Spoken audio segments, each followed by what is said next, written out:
এখন আমাদের প্যাকিং হবে মাথার ফুল। এটা কি বলে এটাকে? মাথার হেয়ার ব্যান্ড। ফুলের হেয়ার ব্যান্ড আর কি। তাহলে 5টা বড়, 5টা নর্মাল সাইজের করবে, একটা ছোট করে বাচ্চা মেয়ের জন্য, ঠিক আছে? এই সাদা দিয়ে হ্যাঁ মিশিয়ে করো, হ্যাঁ গোলাপ দিয়ে করে দেবো। আচ্ছা এটা কি ফুল? চন্দ্রমল্লিকা। চন্দ্রমল্লিকা। এটা তো ডালিয়া না? এটাও চন্দ্রমল্লিকা। একই, ওইটা কালারটা আলাদা। আচ্ছা আমি বসি দেখি কেমন বানানো হচ্ছে। এগুলা কত?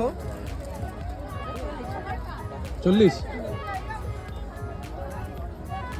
ওটা কি লোক কম না অনেক বেশি? লোক বেশি না? সব সোশ্যাল মিডিয়ার জন্য জানেন দিদি, আপনাদের এখানে কেউ আগে আসতো এত? সব এগুলো সব সোশ্যাল মিডিয়ার জন্য। আগে তো প্রথমে 2-4 জন এসেছিল কলকাতা থেকে, হ্যাঁ দেখনা ছেলেরা। আচ্ছা আচ্ছা আচ্ছা। এসে তখন ফুলের ছবি টবি তুলে, এই যে ফুল তুলতাম, ওই তখন ঝাঁকিটাকে নিয়ে যে কাছে ওই সব ছবি টবি তুলে, ফুল ঢালা ছবি এইসব তুলে ওরা ছেড়ে দিয়েছে। হ্যাঁ ওই সোশ্যাল মিডিয়া হওয়ার পরে মানুষ এত আসছে। তো আপনারা দেখলেন কিভাবে এখানে ফুল দিয়ে হেয়ার ব্যান্ড তৈরি হচ্ছে। ভিডিওটি ভালো লাগলো তাহলে লাইক কমেন্ট শেয়ার করবেন। দেখা হচ্ছে পরের ব্লগে। টাটা।